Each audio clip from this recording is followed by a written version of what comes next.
geldin.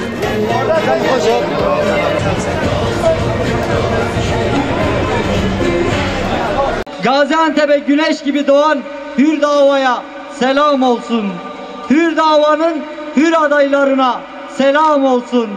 Hür Dava'nın hür neferlerine selam olsun. Bismillahirrahmanirrahim.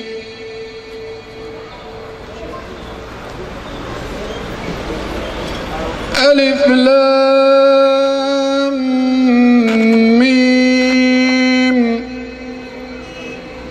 Zalikel kitabu la raybe fih. Huden lil muttaqin.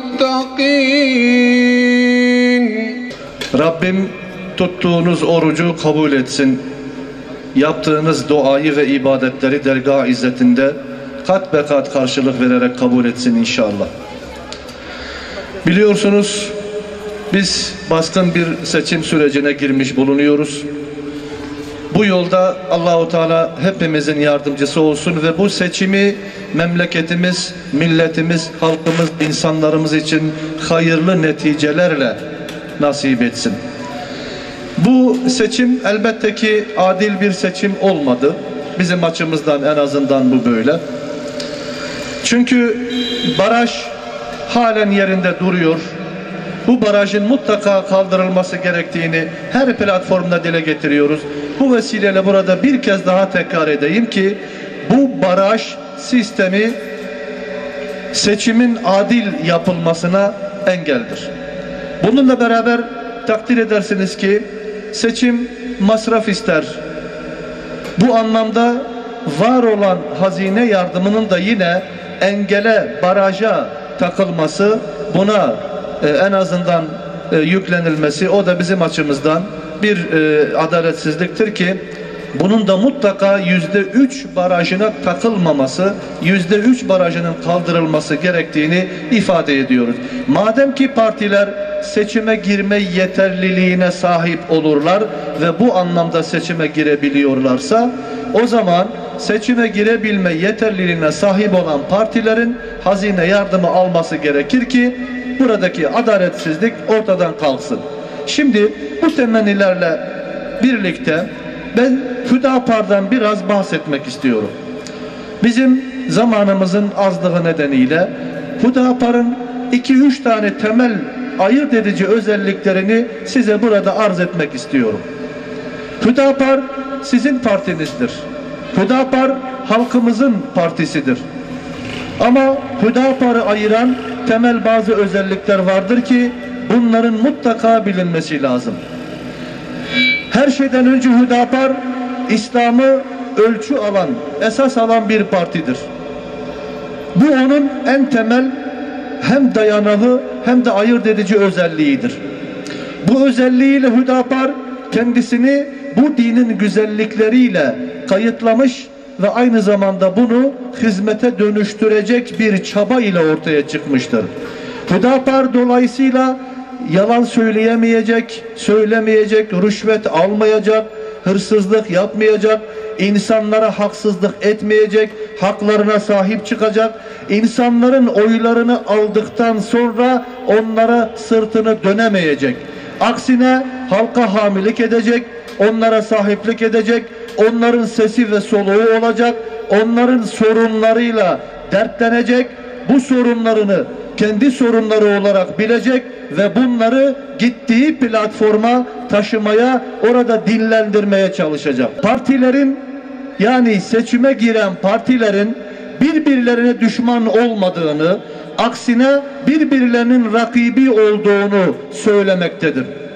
Çünkü siyasi bir parti aslında bu memleketi yönetmeye talip demektir. Eğer bir parti seçime giriyorsa bu memleketi yönetmeye talip olduğundan dolayı seçime giriyor. O zaman bu memleketin meseleleri siyasi partilerin hepsinin ortak meselesidir. Bu partiler birbirlerine düşmanlık yapmak yerine birbirleriyle doğrularda buluşabilme erdemliğine, olgunluğuna, bu seviyeye ulaşabilmelidir. Bu partiler doğrular noktasında birbirlerini destekleyebilmeli, burada birbirleriyle yardımlaşabilmelidir.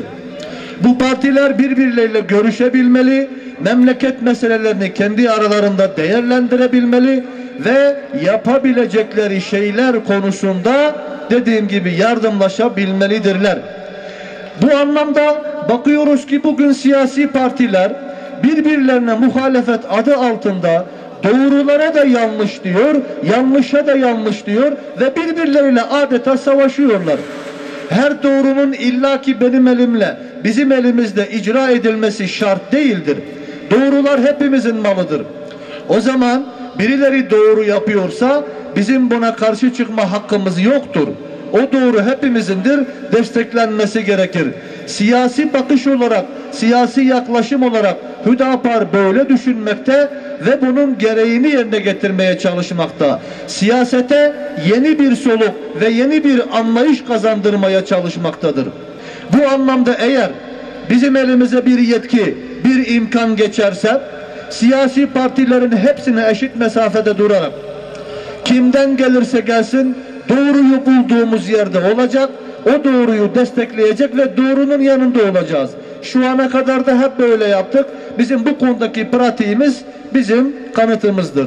Bundan sonra yaptıklarımız için de birer işaret ve delildir. Yine kimden gelirse gelsin, yanlışı mutlaka ifade edecek ve bunun karşısında duracağız. Şu ana kadar da yine hep böyle yaptık. Bu anlamda biliyorsunuz, seçim takvimi ilan edilmezden önce biz seçime girmeye hak kazanan bütün partilere çağrıda bulunduk. Hepsiyle görüşebileceğimizi ve hepsiyle bu meseleleri konuşabileceğimizi ifade ettik. Bunlardan 5 tanesi bize döndü. Biz bunlarla oturduk. Karşılıklı alışverişinde, bilgi alışverişinde bulunduk, görüş ifade ettik. En azından partilerin birbirleriyle konuşabileceklerini, görüşebileceklerini, hatta yardımlaşabileceklerini göstermiş olduk.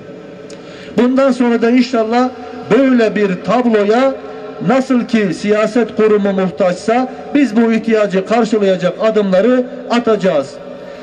Üçüncü temel özelliklerimizden bir tanesi, biz adaletin lafla gelmeyeceğini, temenniyle tecelli etmeyeceğini, aksine mutlaka bunun uygulanması gerektiğini ifade ediyoruz. Adaletin mutlaka tecelli etmesi lazım. Adalet bizim için olmazsa olmaz temel ilkelerimizden bir tanesidir. Bu memlekette herkesin mutlaka adalete ihtiyacı vardır. Her işin mutlaka adalet ile yerine getirilmesi gerekir ki hak yerini bulabilsin. İnsanlar hak ettikleri yere gelebilsin, kendilerini ifade edebilsin, kendi temel hak ve hürriyetleri çerçevesinde kendilerini ifade edebilsin. Hakları ellerinden alınmasın, aksine hak ihlalleri ortadan kaldırılsın. Orada bir suçlu varsa o suçun ama gerçek suçlunun mutlaka tespit edilmesi ve bunların hak ettiği cezaya çarptırılması lazım. Gerçek suçlular ile masum insanlar birbirinden ayrılmalıdır. Bugün gerçek suçlu olduğunu basından dahi takip edebildiğimiz insanların bir kısmı maalesef elleri kolları bağlı serbest dışarıda dolaşırken masum olan insanların bir kısmı bunlar tarafından yargılanıyor ama içeride halen bunlar yatıyorlar. Bunların cezaevinden dışarı çıkmaları, gerçek suçların ise cezaevine girmeleri gerekirken tablo tam bunun tersi. Ve eğer bir yerde hak ihlalleri varsa o ihlallerin mutlaka ortadan kaldırılması ve hakkı ihlal edilmiş, kendisinden alınmış insanın o hakkının mutlaka iade edilmesi lazım. Eğer bu konuda iki şeye biz dikkat edersek bunların yerine getirilmesi pek de zor olmasa gerek. Bu durumda bizim iki şeye mutlak manada ihtiyacımız vardır. O da şudur. Birincisi, işleyişin mutlaka hakka dayanması. Yani kendisiyle yönetildiğimiz ilkeler, kurallar, yasalar, kanunlar, bunlar mutlaka hakka dayanmalı ve ikincisi, yönetici olanın da mutlaka hakkı gözetmesi gerekir. Eğer yönetici hakkı gözetirse haksızlık yapamaz. Eğer kendisiyle yönetildiğimiz kural ve kaideler hakka dayanırsa bizim haksızlık yapmamıza müsaade edemez. İşte bu ikisinin mutlaka buluşması lazım. Kıymetli misafirler, Hüdapar ilkeli siyasetiyle, dürüst siyasetiyle, adaleti esas alma anlayışıyla, sahip olduğu inanç ve özellikleri itibariyle bu halkımızın bizzat içinden çıkmış, halkımızın sesi olmuş şimdiye kadar, bundan sonra da olmaya devam edecektir. İşte bundan dolayı hepimizin Hüdapar'ın siyaset anlayışına, Hüdapar'ın adalet anlayışına, Hüdapar'ın siyasete getireceği yeni soluğa ihtiyaç vardır. O zaman bizim Hüdapar'a sahip çıkmamız gerekir. Hüdapar'a sahip çıkalım ki Hüdapar da halkımızın hamiliğini daha iyi yapabilsin. Halkımızın sesidir. Bu sesi daha gür, diğer ortamlarda, millet meclisinde, siyaset kurumunda, girdiği ortamda bunu dillendirebilsin. Daha gür bir şekilde bu halkımızın sesi olabilsin. Rabbim kabul etsin, dua ve ibadetlerinizi kabul etsin diyorum. Hepinizi Allah'a emanet ediyorum. Allah'a emanet olun.